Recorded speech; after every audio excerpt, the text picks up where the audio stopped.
The message arrived on every screen across Earth simultaneously. Ambassador Kyle Morrison stood in the United Nations Assembly Hall, watching the holographic projection of the Galactic Council's primary speaker, a towering insectoid creature named Jarthik. "Your species has been deemed incompatible with galactic civilization," Zartik announced, its mandibles clicking with each syllable. "Effective immediately, Earth is excluded from all trade agreements, technological exchanges, and diplomatic relations. You will remain quarantined to your solar system indefinitely."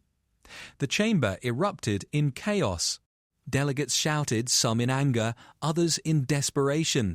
Earth had spent 30 years integrating into galactic society since first contact. Their entire economy had restructured around alien technology and interstellar commerce. The medical advances alone had extended human lifespans by decades. Now it was all being ripped away. Kyle remained silent, his jaw tight. Behind him, President Linda Martinez gripped the podium, her knuckles white.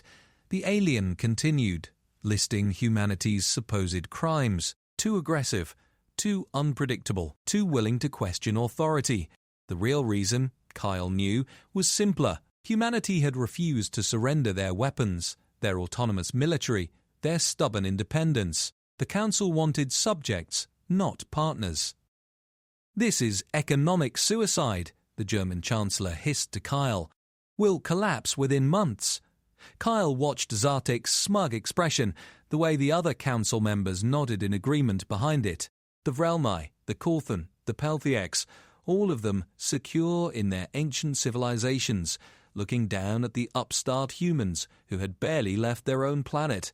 Then President Martinez did something unexpected.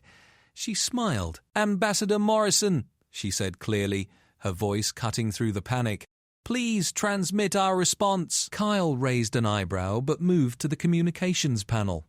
Martinez stepped forward, straightening her jacket. "We acknowledge the Galactic Council's decision," she stated calmly, "and we accept it. Effective immediately, all alien personnel have 72 hours to leave Earth and our solar system. All galactic technology will be catalogued and returned. We thank you for the learning experience."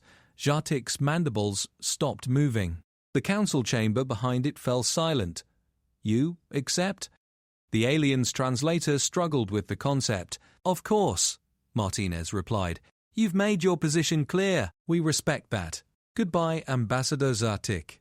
Humanity wishes you well." She cut the transmission. The UN Assembly Hall exploded with questions, but Martinez raised her hand. "Ladies and gentlemen, we've been preparing for this possibility for 5 years. Project Exodus isn't about leaving. It's about thriving alone. They wanted us isolated? Fine. Let's show them what isolation really means." Kyle felt something stir in his chest. Not fear, not anger, something else entirely. Pride. Within hours, the orders went out. Every human scientist, engineer, and researcher who had been quietly reverse engineering alien technology received green lights on projects that had been classified beyond top secret. The quantum drives humanity had been told were impossible to build with their primitive understanding. Teams had working prototypes. The genetic modifications the aliens had rationed out like candy to a child. Human labs had cracked the code 2 years ago. They had been preparing. Admiral Jacob Chen received authorization to activate the fleet, not the aging vessels the aliens had seen patrolling Earth's orbit.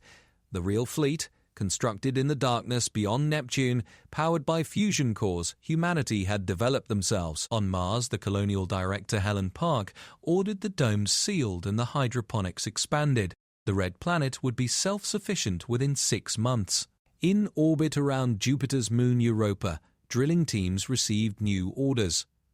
The ocean beneath the ice held resources the aliens had never bothered to investigate. Humanity would. Kyle Morrison stood at the window of his New York apartment that night, watching the alien ships begin their departure. Sleek vessels that had once seemed like miracles now looked almost quaint, limited, constrained by the same council that built them. His phone buzzed. A message from his sister, a physicist at CERN. "They have no idea what we've been building, do they?" Kyle typed back a single word. "No." He poured himself a whiskey and raised the glass toward the departing ships. "See you around," he murmured. The galaxy had made its choice. Now humanity would make theirs, and they were smiling. 10 years passed. The Galactic Council heard nothing from Earth.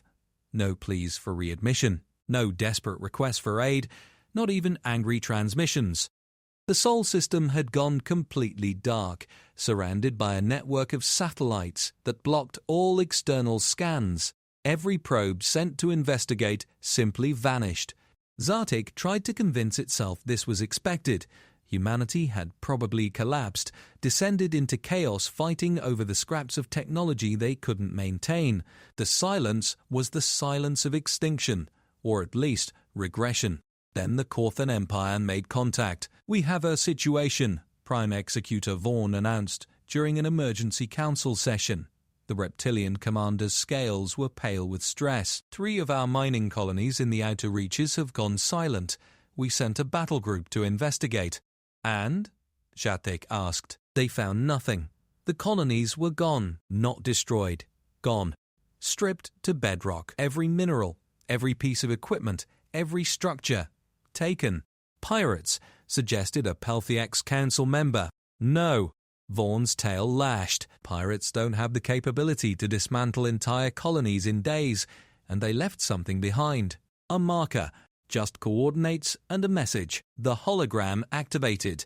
A simple beacon transmission appeared, showing galactic coordinates outside Council space, and beneath it, in perfectly translated Galactic Common, "For sale. Refined titanium, platinum, rare earth elements. Competitive prices. No council members." The chamber fell silent. "Humans," Zartik whispered. Over the next year, the reports multiplied. Human ships appeared in unclaimed systems, massive vessels that made council warships look like children's toys. They didn't attack. They didn't need to. They simply outcompeted everyone. A Vrelnai trade consortium found a rich asteroid field they'd been surveying for months. By the time their mining fleet arrived, humans had already extracted 70% of it and moved on. They left a bill for trespassing on human prospecting claims that was legally airtight under galactic law. The Pelthiex Federation lost a dozen agricultural contracts when human-grown food flooded the market at half the price and twice the quality. Genetic engineering the Council had banned as too dangerous had somehow become routine for human farmers. Then came the incident at Kepler Station. The neutral trading hub sat at the intersection of 3 major space lanes. For centuries it had been the crown jewel of galactic commerce. Captain Lisa Grant brought her vessel, the Defiant, into dock like she owned the place. Station security met her at the airlock. "Humans aren't permitted here," the Corthan guard stated. Lisa smiled and held up her credentials. "I'm not here as a human. I'm here as a representative of the Terran Commerce Guild. We're not members of your council, so your restrictions don't apply. Here's my independent merchant license, properly filed with station administration." The guard checked the documents. They were perfect. Legally, there was nothing they could do. Lisa walked into the main concourse, her crew behind her, and set up a booth. Within hours, she was doing more business than the council merchants.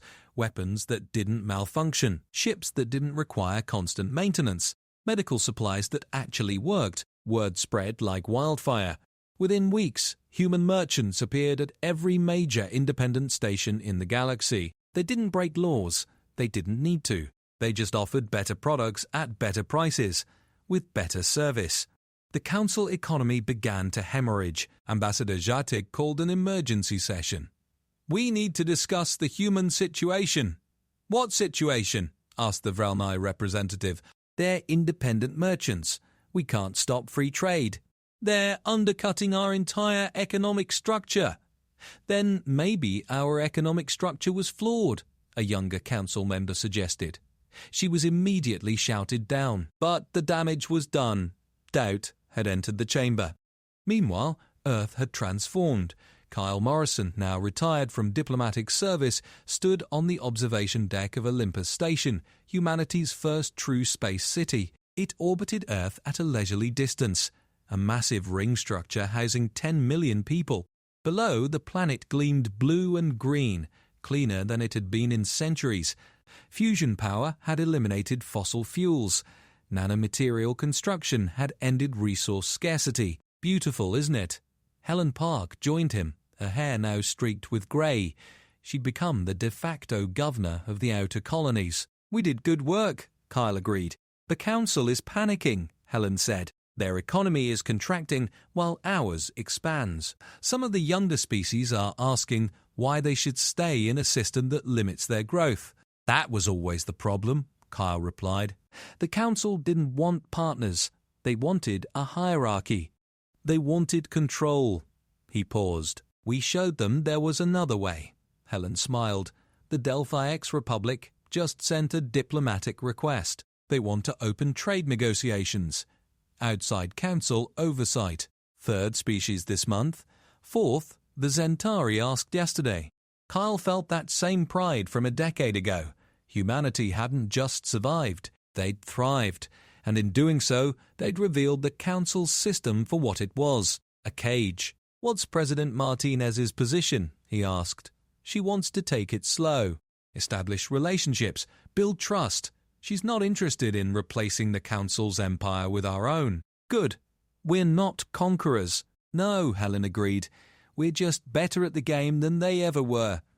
Across the galaxy, the shift continued. Human innovation spread like a virus, not through conquest, but through simple superiority. Every species that traded with humanity found their technology improving, their economies strengthening, their people living better lives, and every one of them started asking the same question. Why do we need the Council? Zartik watched its empire crumble in slow motion, and for the first time in its long life, the ambassador felt something alien to its species. Fear. The summons came on a narrow-band transmission, encrypted with codes only Council members possessed. Zahartik stared at it for a long moment before decrypting the message. Urgent session. Earth situation critical. Attendance mandatory. The council chamber felt different when Jarthik entered. Smaller somehow, though nothing physical had changed. Perhaps it was the empty seats. 3 member species had withdrawn in the past month alone, citing economic reorientation. Everyone knew what that meant. They were going human. Prime Executor Vaughn looked worse than Jartik had ever seen the Corthan commander. "We need to discuss military options." "Against whom?" the Pelthiex representative asked nervously. "The humans haven't attacked anyone. They're attacking everything we are." Vaughn slammed a clawed hand on the table. "Our economy, our authority, our entire way of life. And they're doing it with a smile on their faces, because we gave them no choice," a quiet voice said. All eyes turned to Council member Thea, a Delphiex who had served for only 5 years. She was young by Council standards, barely 2 centuries old. "Explain," Shartik demanded. "We excluded them because they wouldn't submit. We thought isolation would break them. Instead, it freed them." Thea pulled up data streams. "Look at the numbers. Before exclusion, humanity was dependent on our technology. They had no choice but to accept our terms. After exclusion, they had every reason to innovate, to improve, to compete. And now they're destroying us," Vaughn growled. "No," Thea corrected. "They're just beating us. There's a difference." Zartik felt its mandibles click in agitation. "What do you suggest? That we simply accept this?" "I suggest we admit we made a mistake." The chamber erupted. Voices overlapped in a dozen languages, translators struggling to keep up. Zartik let them rage for a moment before calling for silence. "Council member Thea, the Council does not make mistakes." "Then the Council doesn't learn," Thea replied calmly. "And species that don't learn don't survive." The vote was called that night. Military intervention against human expansion. 20 Council members voted yes, 15 voted no, 3 abstained. War was declared. Except humanity didn't seem to notice. Admiral Jacob Chen received the Council's declaration of war while inspecting the new shipyards at Saturn. He read it twice, then handed it to his Chief of Staff. "Ma'am?" Commander Ryan Foster asked. "Should we go to alert status?" Jacob considered. "No." continue normal operations. But Admiral, they've declared war. So they claim. Jacob pulled up tactical displays. Where's their fleet? Ryan checked. Their nearest battle group is 3 weeks away at maximum speed, and it's showing elevated energy signatures. They're having engine trouble. Naturally. Jacob smiled. They've been using the same propulsion technology for 1,000 years. Meanwhile, we've been improving ours every month. He turned to Ryan. Send a message to all human vessels. Avoid Council military ships. Don't engage. Don't even acknowledge them. Just work around them. We're not fighting their war, Commander. We don't need to. The strategy was brilliantly simple. Humanity ignored the Council's military entirely. When Council warships appeared in a system, human vessels simply left and went somewhere else. The galaxy was vast. There were always other opportunities. The Council found itself in the absurd position of being at war with an enemy that refused to fight. Worse, their military campaign was bankrupting them. Keeping fleets deployed, maintaining older ships that constantly broke down, trying to patrol trade routes that humanity simply avoided, all while their economy continued to shrink. 6 months into the war, the Corthan Empire withdrew from the Council. Prime Executor Vaughn appeared in a final transmission, looking defeated. We can no longer sustain this conflict. The Corthan people have voted to pursue independent trade relations with all species, including humanity. We bear no ill will toward our former Council colleagues. The translation was diplomatic. The reality was simpler. The Corthan people were starving because their economy had collapsed and only human trade could save them. 2 weeks later, the Vrelnai followed. Then the Pelthiacs. Then others, in a cascade that couldn't be stopped. Zartich sat alone in the council chamber, the vast space echoing with emptiness. Of the 43 species that had formed the Galactic Council, only 7 remained. The rest had left to join what was being called the Free Trade Collective, a loose association of species that humanity had helped organize. The ambassador's communicator chimed. A message from Earth, the first direct communication in 11 years. Ambassador Jathik, this is President Martinez. I'm extending a formal invitation for you and the remaining council members to join us for discussions at Kepler Station. No preconditions, no demands, just conversation. Zartig stared at the message for a long time. They had lost. The great Galactic Council, ancient and powerful, had been defeated not by weapons but by economics, by innovation, by the simple fact that humanity had offered people a better choice. The ambassador thought about refusing, about maintaining dignity in defeat, about going down with the ship. Then Jartik thought about its people. The billions who had suffered because of the Council's pride, the young ones who would inherit a galaxy shaped by Council stubbornness. The ambassador sent a reply. We accept. Kepler Station had transformed. Where once there had been sterile council architecture, now gardens grew in artificial gravity. The corridors bustled with species from across the galaxy, all trading freely, laughing, thriving. Zartik walked through it all with a small delegation, the last remnants of council authority.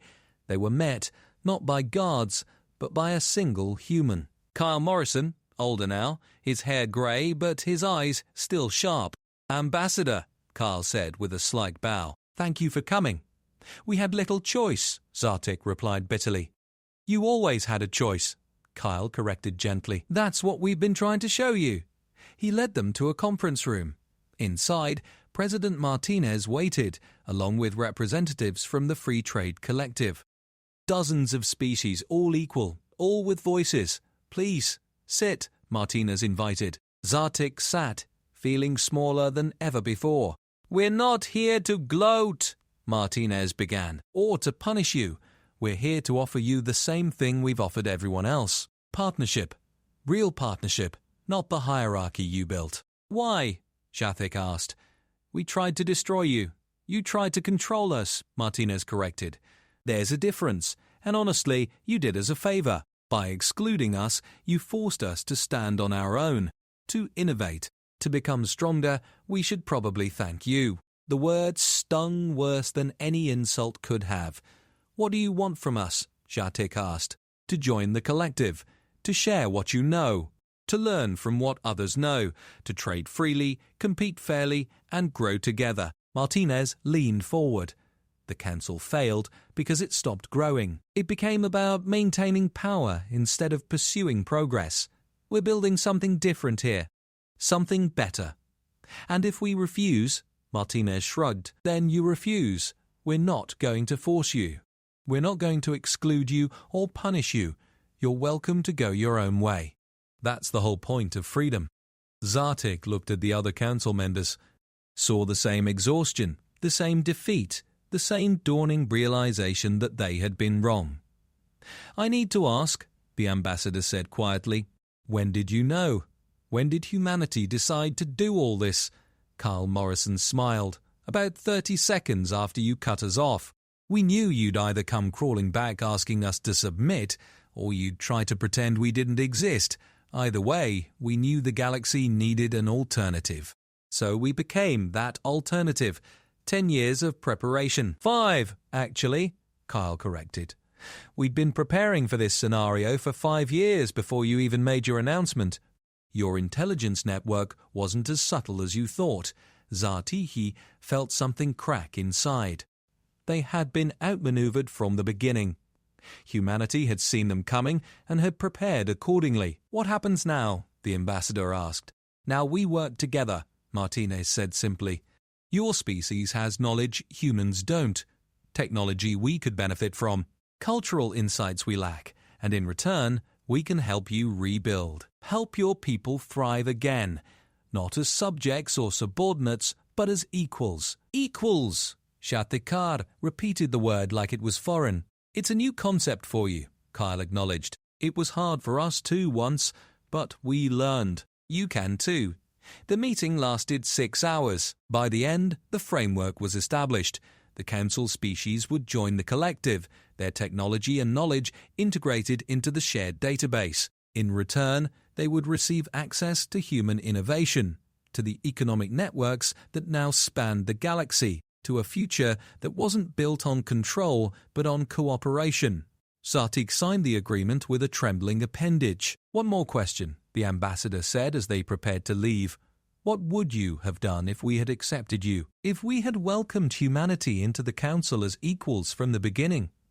Martinez and Kyle exchanged glances.